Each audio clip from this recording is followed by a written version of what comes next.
Let me ask you something. If nothing in your life changes starting today, how do you feel about the direction this version of you is heading?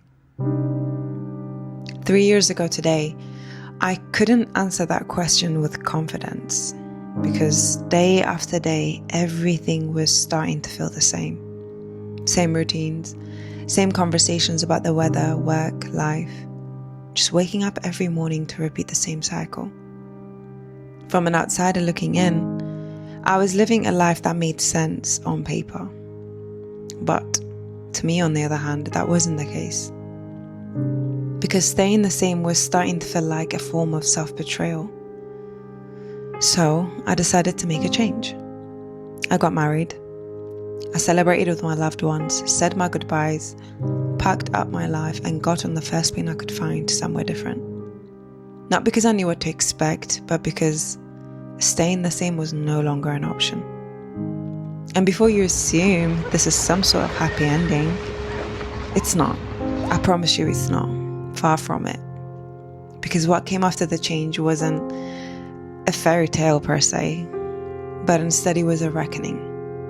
The kind that forces you to confront who you really are when everything familiar is gone. And this is where the real story begins.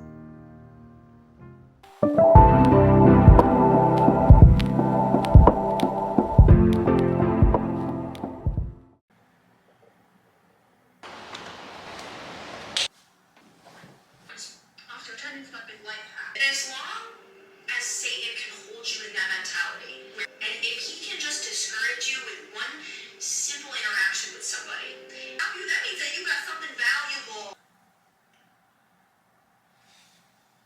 You're probably wondering how I got to this point. And truthfully, I was asking myself the same thing. I was sitting on the couch in my living room, watching yet another motivational video on my phone. Hours spent scrolling through YouTube, TikTok, Instagram, watching one sermon after another, watching creators talk about purpose. They talk about fear, they talk about growth, change. Honestly, hours passed by without me noticing. It had slowly become part of my routine, like I was searching for clarity, for some sort of confirmation. Maybe, just maybe, you've been there too. And no, I'm not talking about watching the exact same videos as me. I mean that unexplainable feeling where everything in your life looks fine on paper, yet something inside you knows you're not fully becoming who you could be, living your full potential. As if there's a version of you just slightly ahead, waiting for you to catch up. Before I go any further, let me say this clearly. This is just my story. This isn't advice, instruction, or me telling anyone to leave their job or move countries. It's simply me being honest about a season where everything looked fine on the outside, but internally, I felt like I was slowly drifting away from myself, from my purpose even. If something resonates with you, take it. If it doesn't, that's okay too. I'm just telling you the truth about where I was. And it all began in a way that's hard to explain unless you've experienced it for yourself. By the end of 2022, my life had settled into a repetitive cycle. Every day started to look the same. I would wake up, make the same breakfast, drink the same coffee, take the same route to work. I had a loving partner, who's now my husband. I had a stable job, friends, routine, predictability, security. From the outside, it looked like progress. But internally, I was living on autopilot. And when you live like that long enough, you slowly start to disconnect. Because everything becomes predictable. It was like re-watching your comfort show over and over again. For me, it was Friends. I could tell you exactly what they're about to say before they even finish their sentence, honestly. There's something comforting about that level of familiarity, but then there's also something dangerous about it. Because that's what my life had become. Safe, predictable, familiar. You know exactly what's about to happen next. At first, that felt comforting. But over time, that same comfort starts to take away your ambition, It can make you postpone the things you once said mattered and convince you that later is a plan. And the most dangerous part, right, of being in this cycle isn't that it's painful, but it's the fact that it works. You can function in it, you can laugh in it, you can show up in it, you can convince yourself that you're fine in it. Especially when your life is good. It feels almost ungrateful to want more. I was grateful, I really was, but I was learning that you can appreciate your life and still know that it doesn't fully fit you anymore. Gratitude and misalignment can exist at the same time. The more and more I watched these motivational videos, the more I questioned myself. Not because they were telling me to get up and change, but because they were forcing me to confront whether I was living intentionally or comfortably. Because there's a huge difference between comfort and intentionality. Comfort maintains you exactly as you are, whereas intentionality stretches you in ways you can't even imagine. And somewhere along the way, I had chosen familiarity over growth. What once felt stability was quietly holding me back from becoming who I knew I could be. It's strange how what we consume reshapes our thoughts. You watch enough content about growth and suddenly you're questioning your stagnation. You hear enough conversation about purpose and you start evaluating your direction. You listen to enough creators talk about fear and you start asking yourself, am I being wise or am I just afraid? So around that time, I started voicing these feelings to my partner, who's now my husband. After months and months of conversation, late night what-if scenarios, we came to a realization that maybe it was time to start over. The only question was where. Once we figured out that where, everything moved quickly.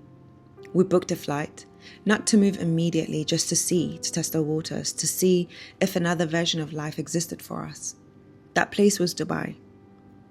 A city people talk about when they talk about opportunity, growth, a fresh start. And after that one visit, I finally understood what they meant. For the first time in a long time, I felt hopeful. Not because I had answers, but because I could see potential. So we flew back to the UK knowing one thing for sure, that this could be our next chapter. The plan was simple. Find a job, save money, move. Because everyone tells you the same thing. Don't move to Dubai without a job or a saving. And they're right. They're absolutely right. But what they don't emphasize enough is this. Without clarity and direction, you can move anywhere in the world and still feel exactly the same person, just in a different location. Meanwhile, social media shows you people taking risks, moving countries, starting business, reinventing themselves. Even when you know it's filtered, it shifts something in you. Not between you and them, but between the life you're living and the one you can almost imagine. When all you see are the same streets, the same restaurants, the same conversation, the same people, the same weekends on repeat, it starts to feel like a cage. A comfortable one, but a cage nonetheless. And the most dangerous part is that you start to believe that there is no alternatives. All in all, there was one thought that I couldn't escape: regret. Because eventually my husband secured a job and moved ahead. And for the first time in a long time, I was alone with my thoughts. No distractions, no shared routines, just me. And the question I've been avoiding: what do I actually want? All I knew was that I wanted to create content, to build something of my own, to exist in a creative space. So when I started applying for roles in Dubai, roles that actually matched my interest, the direction I said I wanted to go in, reality kicked in very quickly. I didn't qualify. Not enough experience, not enough direct industry exposure, not enough proof that I could do the things I wanted to be hired for. And that was confronting, because it forced me to see clearly that I've been busy in life but not intentional. Have you ever realized that you wanted to pivot but your current choices haven't positioned you for it? Or is it just me? It's a strange place to stand in, knowing that you are more, but realizing you haven't yet built the bridge to get there. And I don't want to repeat the same mistake, because the industry I was in it didn't reflect me. It didn't reflect the direction I wanted my life to go into. So going to Dubai and accepting the same role just because I have the experience, it felt like rebuilding the same life just in a different country. And this time, I wanted a change. I wanted to change my position entirely, even if it meant starting from the bottom, even if it meant working for free just to gain a little bit of experience I lacked. Because if I was serious about pivoting, I had to be willing to look and experience for a while. But here's the part that no one glamorizes. Pivoting means a risk. It means there is a real possibility you'll be living off your savings while you build something that doesn't immediately pay you back. And here is where it gets even more uncomfortable. I moved anyway. No secure jobs, not the most impressive saving account, no guaranteed plan waiting for me over there. I just knew I couldn't lose any more time staying the same. Was that wise or was that reckless? I guess we'll find out. Let's just say, don't hold your breath thinking I had it all figured out. The main thing is, I left, believing clarity was somehow waiting for me on the other side.